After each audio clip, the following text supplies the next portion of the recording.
Son las 6:36 de la mañana y definitivamente que el tema de la semana ha sido sin duda el aumento repentino en los contagios de COVID en el país. Se han disparado los casos y la expectativa se ha intensificado en las últimas horas porque el MINSA anunció inconvenientes técnicos que impidieron dar a conocer las últimas cifras de contagios de ayer. Esta mañana está con nosotros el doctor Eduardo Ortega, asesor en vacunas del gobierno, director de Senacid también, y quien cada cierto tiempo aquí nos acompaña en Radio Panamá para ayudarnos a nosotras y a nuestros oyentes a entender lo que está pasando y cómo avanza esta pandemia. Doctor Ortega, ¿qué información tiene usted sobre lo que ha ocurrido en las últimas horas y por qué no tenemos estas cifras? Bueno, lo que sucedió ayer, no tengo el detalle, Alexandra, se ha pasado de un análisis hace muchos meses más manual o algo más electrónico. Y de esa manera uno tiene que estar cruzando diferentes bases de datos. Recordemos que se hacen hisopados, se hacen todo lo que tiene que ver con hospitalización, terapia intensiva, los aislamientos, la cuarentena, y todas esas bases de datos tienen que cruzarse. Y según entiendo hubo un problema con la parte de consolidación y por eso no se pudo dar la información. No tengo los datos del día de ayer. No es que se asustaron por la cantidad de contagios, porque la gente comenzó a especular de una vez, dice, ay, no se atreven a dar las cifras. No, yo creo que el Ministerio de Salud, Alessandra, ha sido transparente desde el principio de la pandemia y creo que tenemos que tener confianza de que todo lo que se comunica que es correcto, no se manipula la información, todo lo que llega se comparte con la población. Así que no debemos de tener esa preocupación. Doctor Ortega, buenos días, le saluda Mirna. Realmente siempre es un placer contar con usted aquí en el programa. Ayer hablábamos con la doctora Marta Illueca sobre este frenesí que hay entre la población de ir a hacerse las pruebas, vemos las largas filas en diferentes puestos de hisopados que se han habilitado justamente con este fin. Pero hoy la OPS, y hoy amanecemos todos los medios a nivel internacional, con este llamado que está haciendo la OPS, el aumento acelerado de casos. La OPS sugiere el uso racional de las pruebas. ¿Qué significa esto? ¿Cómo lo explicamos? ¿Y cómo lo aplicamos, sobre todo, al país? Hay un límite en el número de pruebas que puedes hacer por la capacidad que hay a nivel de todos los países, ¿no? Omicron es de 3 a 5 veces más eficiente transmitiéndose. Así que hay un incremento de pruebas. Nosotros pasamos de la última semana del año, aproximadamente 80,000 pruebas, a la primera semana de este año a más de 100,000 pruebas. Entonces, en una semana tuvimos un incremento de 20,000 pruebas. Eso es muy importante. Antes de ayer tuvimos 23,000 pruebas. Y de esas 23,000 pruebas tuvimos un 27.5% positivas. Esto va a seguir incrementando. Creemos que todavía nos quedan 2 semanas por lo menos de un incremento de la transmisión comunitaria importante de Omicron y puede llegarse a presentar el hecho de que nos veamos sobrepasados. El Ministerio de Salud ha adquirido pruebas para el Ministerio y para la Caja del Seguro Social y creo que las indicaciones de hacerse la prueba deben de seguir las recomendaciones de la OPS, ¿no? Las personas que tienen síntomas deben de hacerse la prueba. Las personas que están en grupo de alto riesgo deben de hacerse la prueba. Las personas que van al hospital, no por COVID, sino porque requieren algún procedimiento y van a ser hospitalizados, hay que hacerle la prueba a esas personas. Hay otras recomendaciones en otros países de no necesidad de hacerse pruebas. Por ejemplo, aquella persona que ya tiene un refuerzo no debería hacerse la prueba aún si está en contacto con una persona positiva. Esa recomendación en Panamá todavía no la hemos implementado, siempre la tenemos bajo discusión, pero hay que racionalizar el uso de pruebas. Es caro y también depende del tipo de prueba que tengas. Nosotros comenzamos utilizando en particular la prueba de reacción en cadena de la polimerasa, conocida como PCR, que es una prueba de muy alto nivel, es lo que nosotros llamamos el estándar de oro, pero es una prueba lenta, es una prueba que demora 2, 3 y a veces hasta 4 días el resultado, si lo haces en el sistema público, y mientras más hagas, esa carga laboral puede enlentecer realizar la prueba y el reporte. Y todo eso impacta de alguna manera el número de personas aisladas, el número de personas en cuarentena, la reactivación económica, las personas se reincorporen a su trabajo.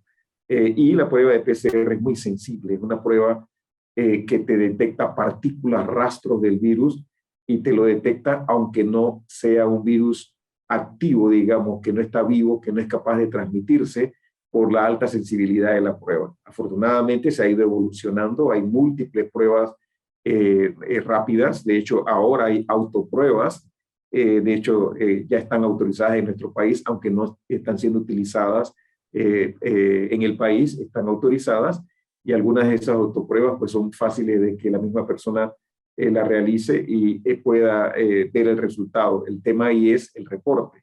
Lógicamente las autoridades quisieran tener control, algún tipo de control sobre el reporte de positivos para poder de alguna manera rastrear e intentar controlar la cuarta ola pandémica que estamos viviendo. Tenemos pruebas antigénicas muy buenas, necesitamos una prueba que tenga una alta sensibilidad. ¿Eso qué significa? Que sea capaz de detectar al positivo verdadero.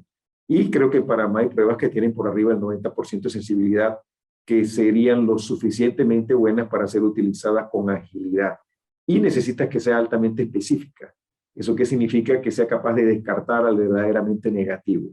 En realidad lo que nos preocupa de las pruebas, relativamente hablando, Alexandra y Mirna, no es que sean positivas, ¿no? Una prueba antigénica positiva no se repite. Es positiva y la persona tiene que ir a aislamiento si es positiva. A veces nos preocupa en aquellas personas con síntomas que sean síntomas que estén dentro del rango clínico que esperamos para COVID-19 y la prueba salga negativa. Esa persona se tiene que seguir manejando como si fuera positivo, y la recomendación es que se repita la prueba antigénica, porque al repetir la prueba antigénica usted aumenta la sensibilidad y usted incrementa la posibilidad de que la prueba sea positiva. ¿Cuándo lo debe hacer? En realidad es importante esperar por lo menos 24 a 48 horas para repetirla. Pero hay pruebas antigénicas muy buenas y el resultado lo tienes en 15 minutos, 30 minutos, 1 hora. Y no tienes que esperar, y te permiten tomar decisiones al lado del paciente en un brote. Por ejemplo, ahora que las escuelas comiencen, tienes una escuela, hay un caso, no le vas a hacer PCR, porque vas a tener el resultado en 72 horas. En 72 horas todo el salón está infectado. Necesitas ir al salón, hacer la prueba rápida y en ese momento separar a aquellos que son positivos, porque de esa manera controlas cualquier posible brote. Sí, yo le quería preguntar algo, doctor, porque hace un par de días una persona muy allegada me comentaba y me decía, muy preocupada, me decía, no sé por qué es que hay tanta gente en la fila, ¿será que yo también tengo que hacerme una prueba? Y yo le explicaba justamente eso que usted acaba de aclarar, pero sí hay muchas dudas en las personas que tienen un síntoma, que están estornudando, que de repente tienen dolor de garganta, y dicen, bueno, ¿será que me tengo que ir a hacer las pruebas? Pero esas pruebas también son finitas, ¿no? No es que van a continuar por siempre. Entonces, esa era una pregunta que me hacía una persona. Y también yo le quería preguntar sobre las pruebas caseras. En otros países como Estados Unidos ya se están haciendo las pruebas caseras. ¿Se está evaluando en Panamá también distribuirlas o no? Sí, Pero Mirna, gracias. perdón doctor, Sí, perdone que interrumpa, pero usted habló hace un instante de autopruebas y ahora Mirna menciona pruebas caseras. ¿Es lo mismo? es lo mismo, es lo Usted dijo mismo. que están aprobadas, pero no están Eh, disponibles. exacto, es una autoprueba. Se Y está Mirna, considerando, doctor. Sí, sí, sí, regresando al tema de las pruebas, sí. la persona asintomática no se debe hacer una prueba. Si usted es un contacto de una persona positiva, usted va a cuarentena y usted no se hace la prueba hasta 5 días.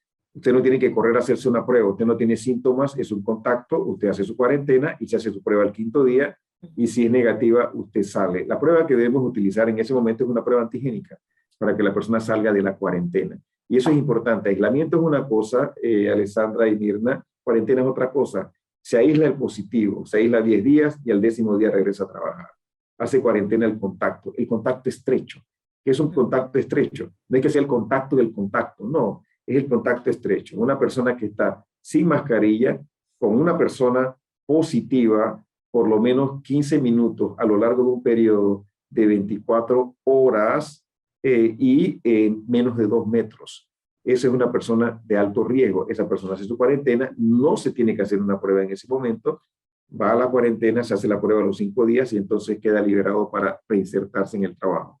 Las pruebas rápidas que se han utilizado intensamente en el Reino Unido y que son proporcionados por el gobierno del Reino Unido de una manera gratuita, son muy útiles. De hecho, tienen un código de barras que permite que la persona se tome la prueba a través de su móvil, escanea el código de barra y manda el reporte del resultado a un sitio donde inmediatamente a la persona le comunican si es positiva o si es negativa. Hay otras tecnologías.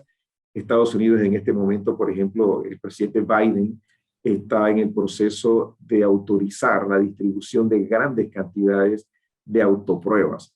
Creo que tienen algunas ventajas, tienen algunos riesgos. Lógicamente, algunos riesgos es que puedes perder la trazabilidad. Si no hay la cultura del reporte, que en Panamá todavía no sabemos si habría esa cultura del reporte, una persona se hace la autoprueba y puede no reportarla y las autoridades pueden perder la trazabilidad. Esa es una razón. Otra razón es personas que realmente reporten que son positivas y no lo son. Eso puede impactar negativamente entonces lo que es la asistencia a las actividades laborales. Creo que ahí tenemos que regularlo un poco. Yo estoy en favor de que se disponibilice. Yo no creo que tú necesites trazar una trazabilidad del 100% de los individuos. Si tú tienes un porcentaje de individuos que tú puedes trazar, tú puedes saber cómo está evolucionando la epidemia y en realidad el foco hoy debe ser la disponibilidad de camas, cuántas camas tienes, la disponibilidad de terapia intensiva, el número de personas que van al cuarto de urgencias. Ese es el tipo de indicadores que debes estar siguiendo porque Omicron es tan intensa la transmisión que es casi imposible trazarlo. ¿Se está considerando eso de las pruebas caseras, doctor, o no? Sí, Eso no sí, quedó sí. claro a mí tampoco porque dijo que Sí, están perdón, lo estamos autorizadas. Eso es una discutiendo. primicia, eso es una primicia porque eso no ha salido de que ya han sido autorizadas las No, autopruebas. está autorizada, pero no está autorizada su uso. Tiene ya una autorización, ha sido revisada por el Gorgas ha evaluado su calidad, tienen un registro en el país, pero no está autorizado su uso todavía. Las autoridades quieren mantener el control de la trazabilidad y en la medida que ellos sepan quiénes son positivos, se intenta entonces identificar a los contactos y hacer la cuarentena para intentar interrumpir la transmisión comunitaria. Se está discutiendo, Mirna, se ha discutido ya en varias ocasiones. Creo que va a llegar el momento en que las autoridades lo van. Esto es un proceso dinámico y evolutivo.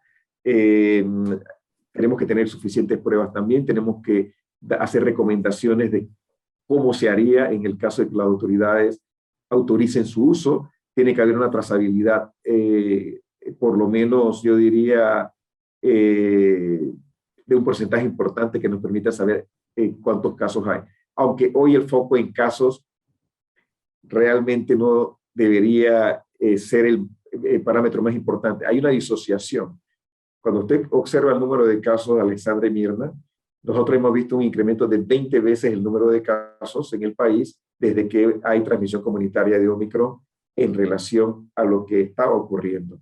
Pero cuando ves el número de hospitalizaciones, el incremento es 2 veces y la admisión a terapia intensiva, el incremento es 2 veces. Entonces, no hay una relación directa entre casos y hospitalizaciones.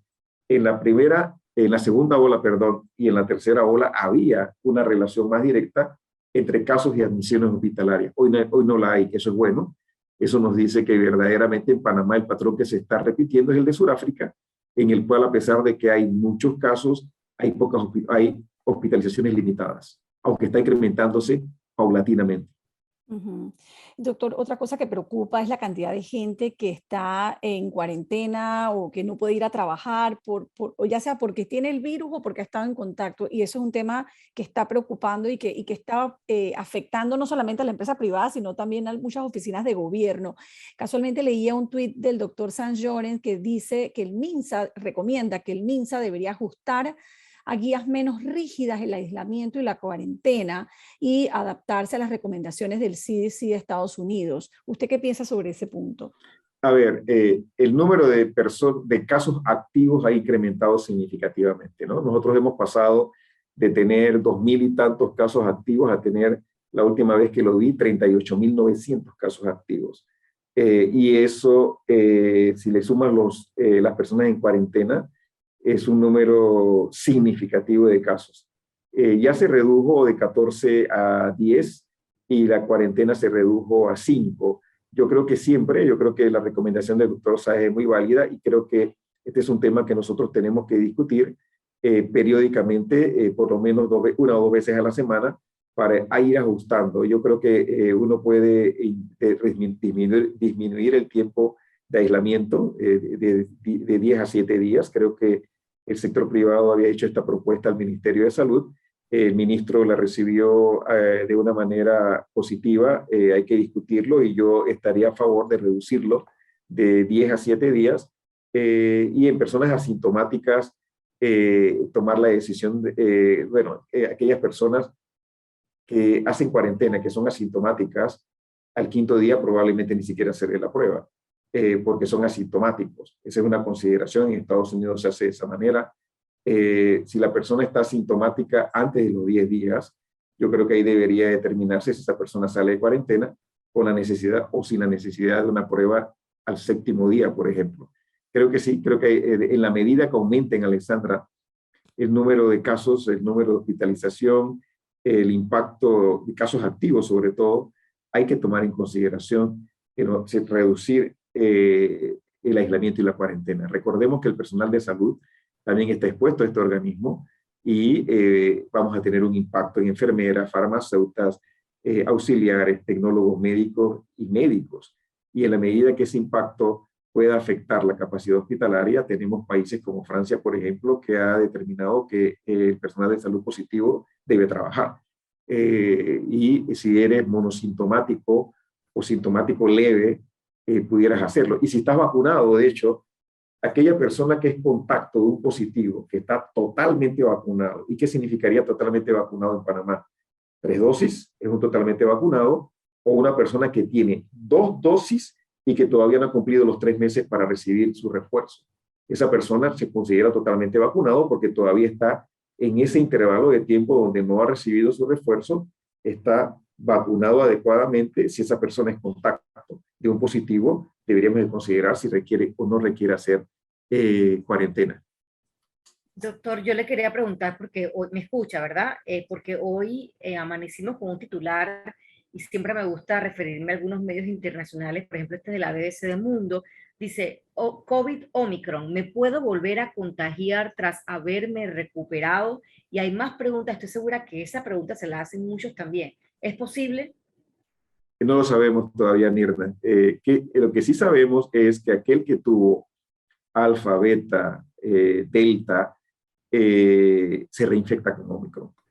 La infección natural, la inmunidad natural que algunas personas han defendido como un mecanismo de protección, no nos protege contra Omicron. De hecho, sabíamos en el pasado que la infección previa te ofrecía una protección cercana al 90% por aproximadamente 6 meses. Eso con Omicron desapareció.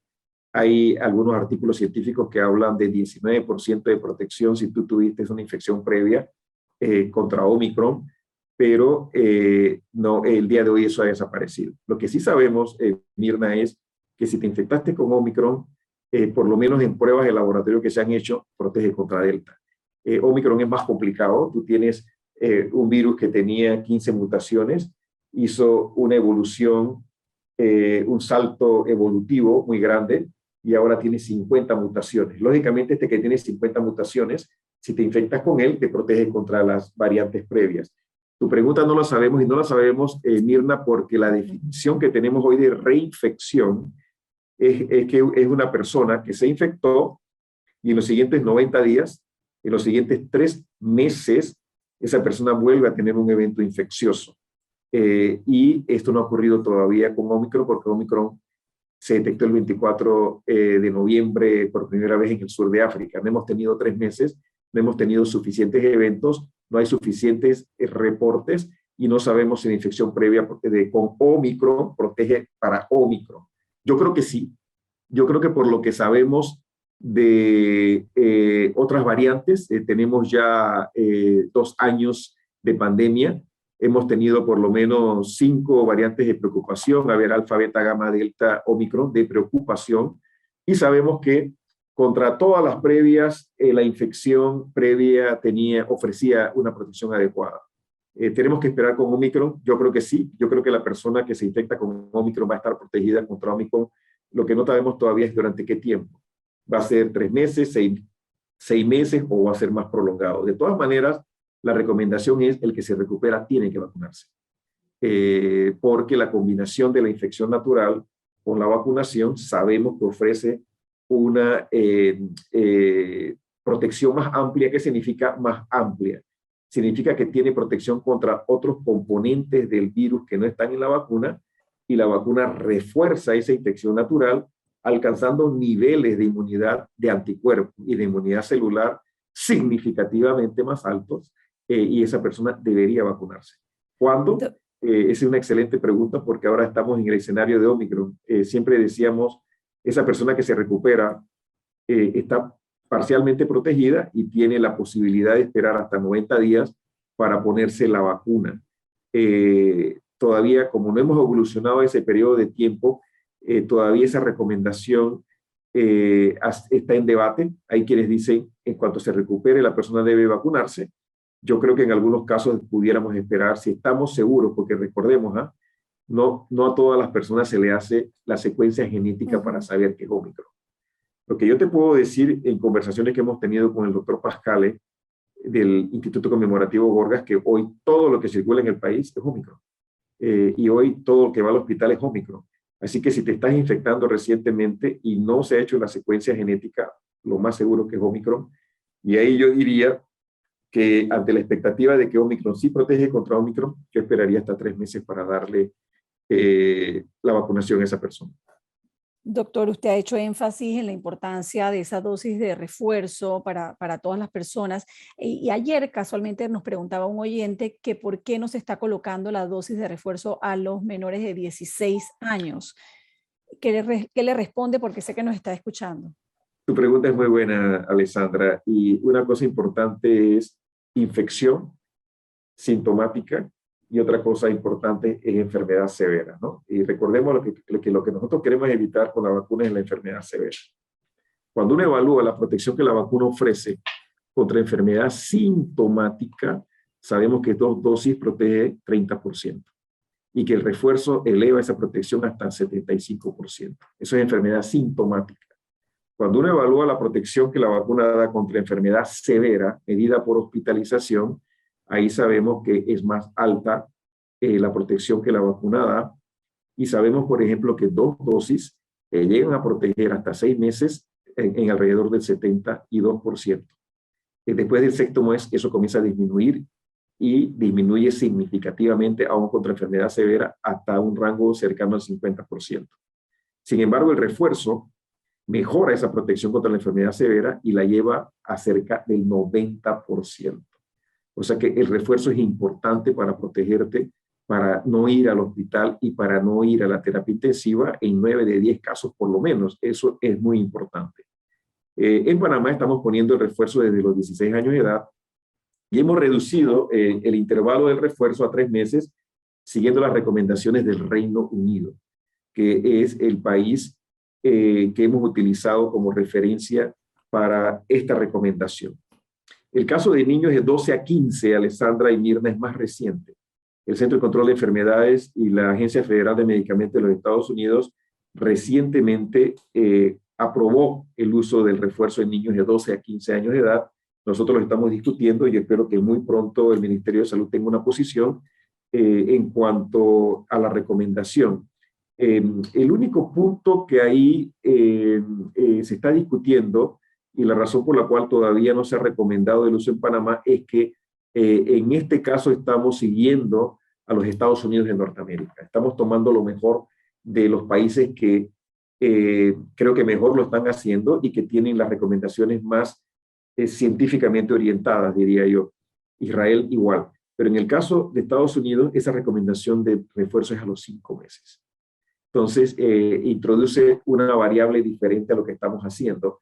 En los niños de 16 hacia arriba estamos reforzando En todas las personas de 16 hacia arriba estamos reforzando a los 3 meses, pero la recomendación de 12 a 15 hoy es 5 meses. Ahí estamos revisando la data de Panamá para saber si los niños en Panamá de 12 a 15 se están reinfectando antes de los 5 meses y pudiéramos hacer la misma recomendación de 3, o en este caso seguiríamos los Estados Unidos de Norteamérica. Ese es el único dato que ha demorado un poco, Alessandra, esa recomendación de refuerzo de niños de 12 a 15 años de edad, porque se están afinando la información de la población panameña. Okay. Doctor, me preguntan por acá, hay dos cosas interesantes. ¿Cuántas dosis van a necesitar los niños de 5 a 11 años? Y la otra es, ¿cuándo puedo estar con otras personas si tuve COVID? Sí, gracias. Los niños de 5 a 11 son 2 dosis, 4 semanas de intervalo entre dosis. Y de nuevo, yo quiero reforzarle a las personas que nos escuchan que en este país se decidió esperar a que hubiera un uso intensivo de esta vacuna en otros lugares para que se confirmara lo que se había observado en estudios de investigación clínica. Una vez en Estados Unidos y en Norteamérica se alcanzó un número de aproximadamente 9 millones de niños entre 5 y 11 años vacunados y se publicó la información científica y pudimos discutir y evaluar esa publicación científica y confirmar que la vacuna es segura, se tomó la decisión en Panamá entonces de comenzar a vacunar. Recordemos que la vacuna llegó a Panamá creo que el 2 de enero, estoy en la noche del 2 de enero, que llega la vacuna. Nosotros 4 o 5 días después, el viernes de esa misma semana, se comenzó a vacunar a Panamá al niño inmunodeprimido y con enfermedades crónicas, que es el de más alto riesgo. Así que en Panamá nosotros vacunamos en cuanto la vacuna llegó. Hubo que reentrenar a las enfermeras. El vial es diferente, la resuspensión es diferente, el volumen que se aplica al niño es diferente, la aguja es diferente y la dosis es diferente. Así que había que entrenar a las enfermeras para que se acostumbraran al uso de ese vial diferente. Y bueno, íbamos a vacunar niños. Recordemos que los niños son individuos diferentes a los adultos, no son adultos pequeños, son otro tipo de individuos y por eso se demoró 4 a 5 días para aplicar la vacuna en la población pediátrica. La vacuna es segura. Esa es una de las cosas que yo quiero comunicarle a los que nos están escuchando. Está comprobado, hay millones de niños vacunados en otros países, con otras vacunas, de hecho, también, y se confirma que la vacuna es segura. 2 dosis, 4 semanas de intervalo. Hemos comenzado ya el día de ayer la vacunación del niño sano. Se ha comenzado por circuito. También hay en hospitales, se sigue vacunando distritales y de ciudades capitales en los grandes centros a los niños crónicos y que tienen inmunosupresión. Se me quedó por fuera, perdón, Alexandra, que se me quedó por fuera la pregunta, doctor Ortega, de cuándo puedo estar con otras personas. Perdón, muchas gracias. Sabía que tenía otra pregunta. Se me quedó esa por fuera, mismo. sí, perdón, doctor, disculpen. No. A ver, si te recuperas, recordemos que el aislamiento son 10 días. Si esta persona al 10º día sale, esa persona puede estar en contacto con otras personas. Y el que está en cuarentena, a los 5 días se le hace una prueba, que estamos discutiendo si es necesaria esa prueba, y que creemos que la prueba adecuada es el antígeno. Si el antígeno es negativo, esa persona puede estar en contacto, regresa, sale de cuarentena y se pone en contacto. 5 días para el que hace cuarentena, 10 días para el que es positivo. Doctor, las farmacéuticas y los investigadores están trabajando en una vacuna puntual para Omicron, ¿eso es cierto? En muchas vacunas, Alessandra, ¿no? A ver, varias compañías están desarrollando una vacuna para Omicron. Sabemos que en 90 días se puede tener datos ya en seres humanos que nos den una orientación de si la vacuna va a funcionar. Esto es algo que en una semana tú ya la aprobaste en animales de laboratorio, los científicos. Ahora tú tienes computadoras con algoritmos computacionales muy importantes. Una vez que tú tienes la secuencia genética del virus, la computadora te ayuda inmediatamente a diseñar una vacuna candidata. Vas al laboratorio, el laboratorio te produce las vacunas candidatas preclínicas, vas al animal, inmunizas ratones y en 7 días tú sabes si la vacuna produce anticuerpos en ratones.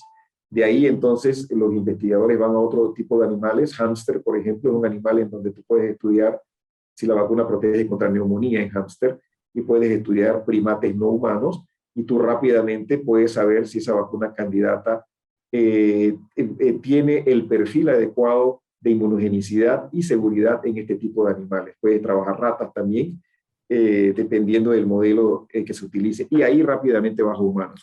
Tú puedes tener en 90 días datos en humanos, fase 1, fase 2, que te diga si la vacuna es inmunogénica y si la vacuna es reactogénica.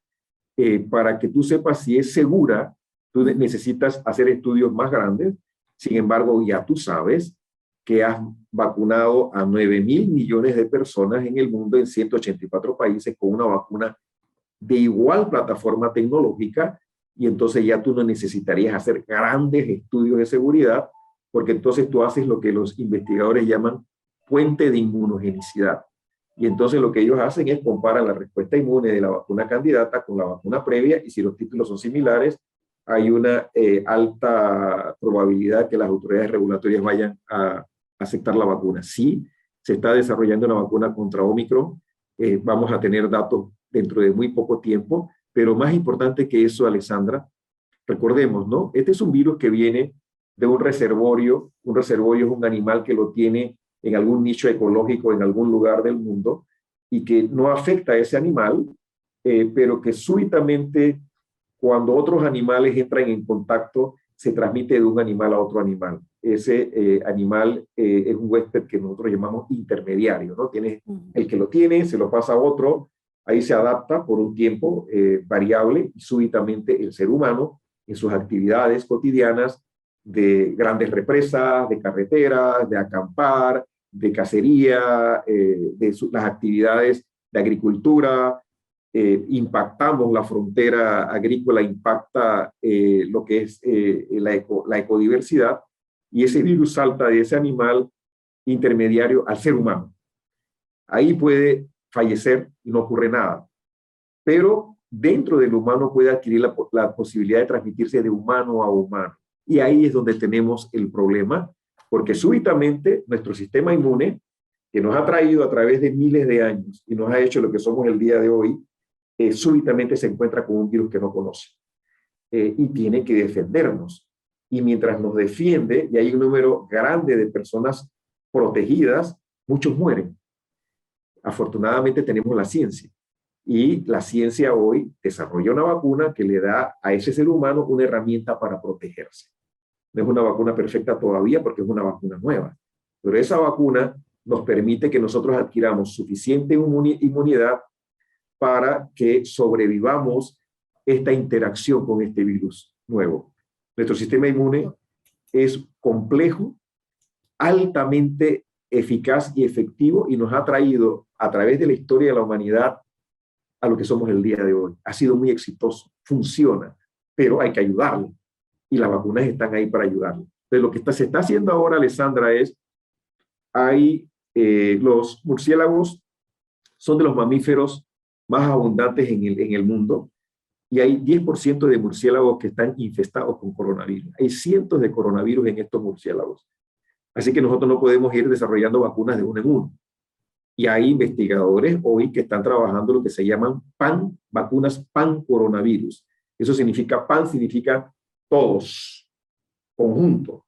Entonces, esos investigadores están queriendo desarrollar una vacuna que nos proteja contra todos los coronavirus conocidos y no conocidos. Y tú lo puedes hacer porque hoy la tecnología, las supercomputadoras, el conocimiento de la transmisión viral, de las proteínas del virus, de la inmunología, de todos esos conceptos, permiten que esos investigadores vayan jugando con diferentes componentes del virus, creen esas moléculas, las prueben en el laboratorio y protejan en contra de todos los coronavirus. Hay vacunas avanzadas ya en animales de laboratorio que parecen indicar que se está progresando en esa dirección, y nosotros esperamos con ansias y optimismo resultados relacionados con las vacunas de pan-coronavirus. Claro, doctor, gracias por haber estado acá. Yo leía hace un par de días también justamente lo que usted menciona, se está considerando una vacuna universal contra el COVID-19. Interesante, Alexandra, todo lo que nos comenta también el doctor Ortega, en cada mañana, cada vez que participa, nos ilustra mucho sobre lo último que está ocurriendo en torno a esta pandemia que no parece tener un punto final, no al menos todavía. Gracias, doctor. Y yo sé que usted siempre nos ayuda a hablar de COVID. Otro día lo vamos a tener que invitar para que hable de lo que está haciendo Senacid, porque siempre lo acaparamos con el tema COVID y nos ocupa toda la atención porque obviamente genera muchas preguntas, pero sabemos que también en Senacid están pasando cosas muy interesantes y periódicamente también lo incluimos en nuestra buena noticia del día, ¿verdad, Mirna? Por supuesto, hace un par de días teníamos un invitado de Senacid. Así es. Gracias, doctor Ortega, por Excelente, será estar. un placer. Muchísimas gracias a ambas. Hasta luego. Buenos días, doctor. Hasta luego. Son las 6:12. Seguimos con más.